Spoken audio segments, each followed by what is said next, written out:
Practice 1. What does Merovingian tell us?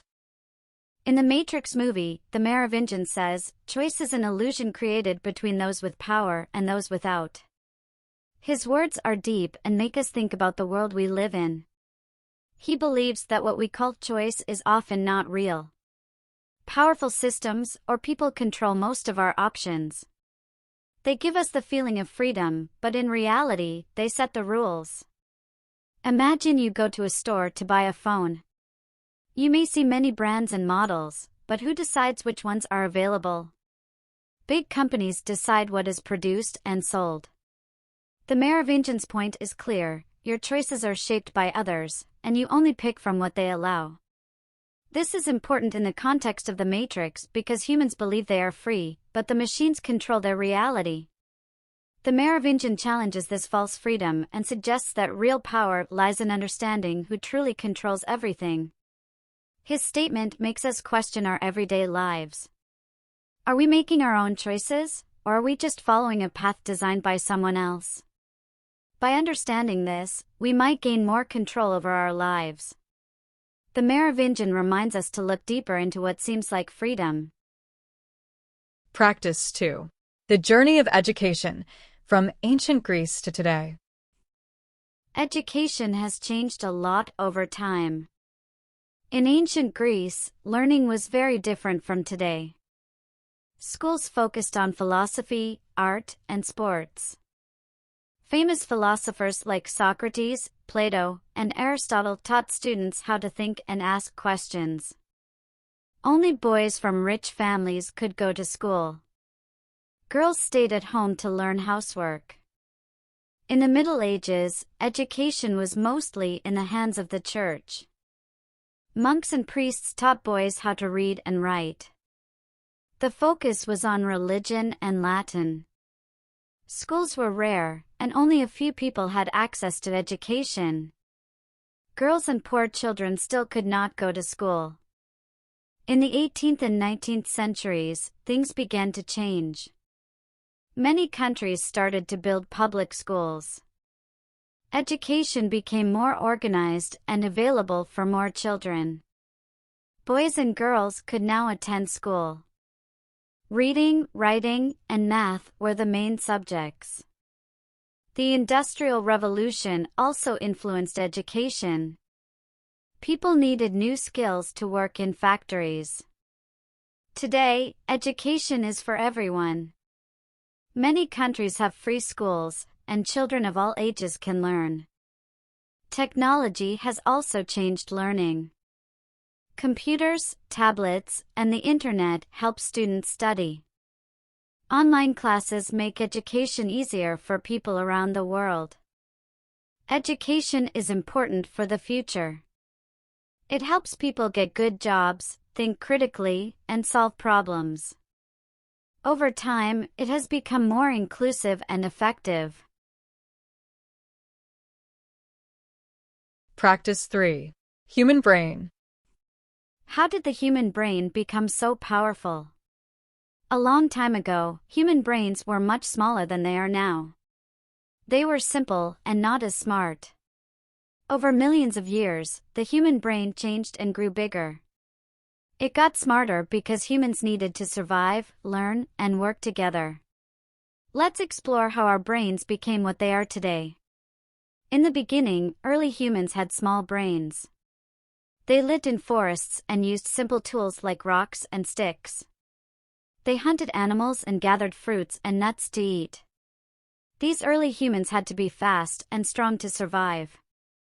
They didn't have language or many tools, but they started to use rocks to crack nuts or cut meat. This helped their brains start to grow and change. As the world's climate changed, early humans left the forests. They moved to open areas with fewer trees. This was a big challenge. They had to think more to survive. They made new tools to catch animals and find food. Their brains grew a little bit bigger because they had to solve problems every day. Around 2 million years ago, humans began to walk on 2 legs. Walking on 2 legs was a big step for early humans. It helped them see farther and carry things in their hands. They could use their hands to make better tools. This was a big reason why their brains started to grow even more. They had to think about new ways to live and find food. About 1 million years ago, early humans learned to make fire. Fire was very important. It gave them warmth, light, and a way to cook food. Cooking made food easier to eat and gave them more energy. With more energy, their brains could grow bigger and stronger. Fire also allowed them to sit together and talk. This made them smarter because they could share ideas.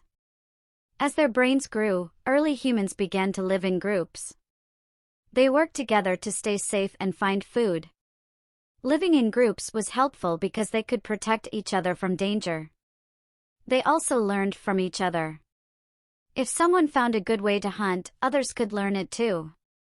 This made them smarter and helped their brains grow. Around 200,000 years ago, modern humans appeared. They looked more like us. Their brains were much bigger. They could make better tools, find new ways to get food, and make clothes to stay warm. They started to live in simple houses and make drawings on cave walls. These drawings showed that they were creative and could think about things in new ways. Modern humans also learned to speak. Talking was a big change. It made them smarter because they could share important information. They could tell each other about good places to find food or warn each other about danger. They could also tell stories, which helped them remember things better. About 10,000 years ago, humans learned to grow food. This was called farming. Farming was a big change because humans didn't have to move around to find food anymore. They could stay in one place, plant seeds, and grow crops. They also started to keep animals for milk, meat, and wool. Farming made life easier, and their brains could focus on new things like building homes, making art, and creating new tools. With farming, humans started to build villages and small towns. They had more time to think and learn. They invented new tools and made better ways to do things. They built simple machines to help them work. Their brains kept getting smarter because they could learn from each other and pass on their knowledge to the next generation. Today, humans have the biggest and smartest brains on Earth. We can do things that early humans never dreamed of. We can read, write, solve difficult problems, and explore the stars. Our brains help us learn new things and imagine the future. We build cities, make computers, and even study other planets. The human brain has changed a lot over millions of years. It grew because humans needed to think more and solve problems. They had to learn how to survive, make tools, and work together. They learned to talk, cook food, and grow crops. All of these things made the brain bigger and smarter. Our brains are still learning and changing even today. We are always finding new things to discover, new tools to make, and new problems to solve. The human brain is amazing, and it's always ready to grow and learn. Practice 4. The science of language learning. Learning a language is not just about memorizing words. It is a process that involves listening, speaking, reading, and writing. Scientists who study language learning say that understanding these stages can help us learn better. Let's explore them step by step. The first step in learning a language is listening. Babies learn their first language by listening to their parents and others around them. Even as adults, listening to a new language helps us understand its sounds, rhythm, and patterns. Watching movies or listening to songs in the target language can make this stage fun and effective. After listening, speaking is the next step. At first, it might be scary, but practice makes it easier. Language experts suggest starting with simple phrases like greetings or introducing yourself. Speaking helps you build confidence and improve pronunciation. Mistakes are okay because they are part of learning. Reading helps you learn new words and understand grammar. Beginners should start with easy texts like children's books or short articles. Reading regularly helps you see how words are used in sentences. Over time, it becomes easier to read more complex texts. Writing is important for improving grammar and sentence structure. Start with short sentences and build up to paragraphs. Writing emails, journals, or even messages in the target language is great practice. It helps organize your thoughts and remember what you've learned. Scientists say that our brains are like muscles. The more you use them, the better they work. Learning a language creates new connections in the brain. This makes it easier to think, solve problems, and even learn other skills. In short, the science suggests the following: practice every day, even for a short time, use apps, books, and videos to make learning fun, and find a friend or group to practice speaking with. Language learning takes time, but with patience and regular practice, anyone can succeed. Remember the most important fact: it is not important to be perfect, but to make progress every day. Practice 5. How to calm your mind and manage stress. Life is full of challenges, and stress is something we all face. But we can learn to stay calm and manage stress better. Here are some simple ways to do this. Deep breathing is an easy way to feel calm. When you feel stressed, stop for a moment and take a deep breath. Breathe in slowly through your nose and out through your mouth. Do this for a few minutes. It helps your body relax and clears your mind. Sometimes, we need to step away from work or problems. Take a short walk, listen to music, or drink some tea. These small breaks can make a big difference. When you return, you will feel more focused. Exercise is not just for the body, it is also good for the mind. A short walk, yoga, or even stretching can help. Exercise releases happy chemicals in your brain and reduces stress. When we don't sleep well, we feel more stressed. Try to sleep 7 to 8 hours every night. Go to bed and wake up at the same time every day. A good night's sleep helps you think clearly and feel better. Sometimes, sharing your feelings helps. Talk to a friend or family member about your worries. If you need more help, a counselor or therapist can guide you. Think about the good things in your life. Write them down in a notebook. It can be as simple as being thankful for sunny weather or a tasty meal. Gratitude helps shift your focus from problems to positivity. Being organized can reduce stress. Make a to-do list for your tasks. Do the important things first. A clear plan makes you feel more in control. Stress is a part of life, but it doesn't have to take over. Small steps can help you stay calm and feel happier every day.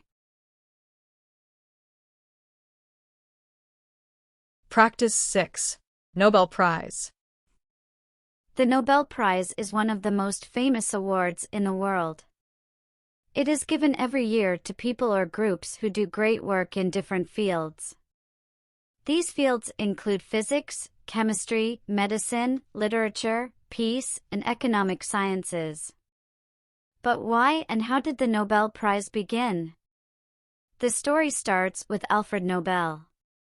He was born in Sweden in 1833. Nobel was a scientist, inventor, and businessman. He is best known for inventing dynamite. Dynamite made Nobel very rich, but it was also used in wars, which made him sad. Nobel wanted to use his money for something good. So, in his will, he decided to create the Nobel Prize. The first Nobel Prizes were given in 1901. The prizes are named after Alfred Nobel to honor his wishes. Each winner receives a medal, a diploma, and a large amount of money. The Nobel Prize is not just about fame. It also inspires people to work hard and make the world a better place.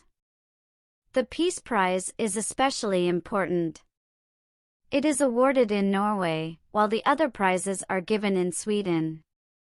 The Peace Prize is for people who help stop wars, promote peace, or fight for human rights. Winners include Martin Luther King Jr., Malala Yousafzai, and Nelson Mandela. The Nobel Prize shows us that one person's ideas can change the world. It reminds us to value knowledge, creativity, and kindness. Today, many people dream of winning a Nobel Prize. It is not just an award, it is a symbol of hope and progress. Practice 7. Reading. Why is reading important when learning English? Knowing the correct answer to this question can help you a lot when learning English. Let's explore this question step by step. First, reading improves your vocabulary. When you read, you see many new words. You learn their meanings by looking at the context of the sentence. For example, if you read, "The boy was thrilled to get a new bike," you can guess that thrilled means very happy. Over time, reading makes your vocabulary bigger and better. Second, reading helps with grammar. When you read, you see how sentences are made. You notice where the verbs, nouns, and adjectives go. For example, you might see, "She is running," and learn how to use the verb is with ing words. Reading teaches grammar without studying boring rules. Third, reading makes your speaking and writing better. When you read, you learn how native speakers use the language. You can copy this style in your own speaking and writing. For example, reading stories helps you tell better stories. Reading is also fun. You can read stories, news, or comics. Reading helps you enjoy English while learning. When you enjoy something, you learn faster and stay motivated. To improve your reading, start with easy books or articles. Don't worry if you don't understand every word. Try to guess the meaning. Read a little every day, and soon you will see big progress. In sum, reading is a strong tool for learning English. It helps you learn words, understand grammar, and improve your speaking and writing. Most importantly, it makes learning fun and interesting. Practice 8. Console gaming. Playing games used to be very different. We had big, heavy game consoles in our homes. A small dot moving on the screen was a big deal. Games were very simple and limited back then. However, as technology rapidly advanced, the gaming world underwent a radical transformation. Nowadays, game consoles are much smaller and more powerful. These devices, with more processing power than even our smartphones, can transport us to completely different worlds. With high-resolution displays, realistic sound effects, and complex game mechanics, games have become works of art. We can explore galaxies in spaceships, battle fantastic creatures, or roam freely in virtual cities. Game consoles are not only for entertainment, but also for socializing and learning. Online games allow us to meet people from all over the world, play games together, and make new friends. Some games even help us learn about history, geography, or science. The evolution of games has paralleled the advancement of technology. First-generation consoles had simple graphics and limited game options. Consoles like the Atari 2600 revolutionized the gaming world at the time.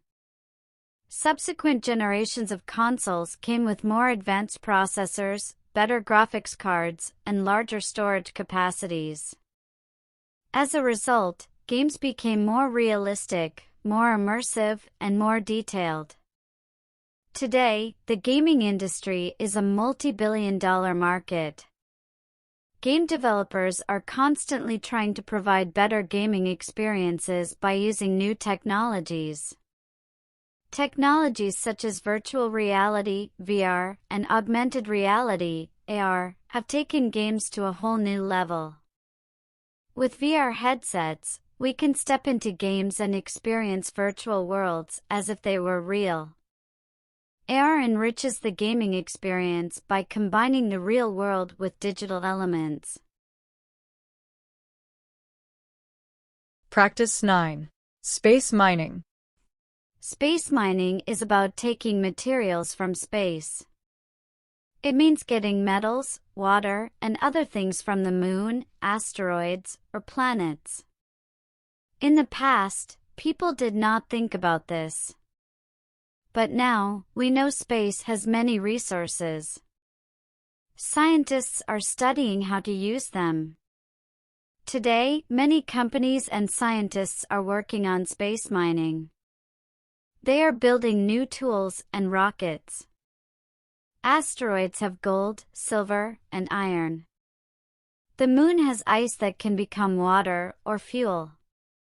People are thinking about how to use these resources. Right now, rockets are going into space for research. In the future, space mining will help Earth. These materials will make phones, computers, and other technology. They can also help with space travel. Rockets will take fuel from the moon. Then, they can go to Mars or farther. Space mining is the future of exploration. But space mining is hard. It costs a lot of money. It is also very dangerous. Engineers are building machines for space mining. These machines will dig and bring materials back. Scientists are working every day to make it happen. Now, space mining is a dream. But people are trying to make it real. One day, space mining will give us new resources. The future is bright, and space mining will change our world. Practice 10. Roman engineering. The Romans were very skilled builders. They made many amazing structures. These structures were strong, beautiful, and useful. Roman engineers used clever ideas to solve problems. One famous Roman structure is the Colosseum. It was built in Rome around 70 AD. The Colosseum was a big arena for shows and games. People watched gladiators fight inside it. The Colosseum is very large, and parts of it still stand today. Many tourists visit it every year. Another important Roman creation is the aqueduct. Aqueducts carried water from the mountains to the cities. Clean water helped people live better lives. The Romans built aqueducts with stones and arches. These arches made the structures very strong. Some aqueducts are still in use today. Roman engineers also made roads.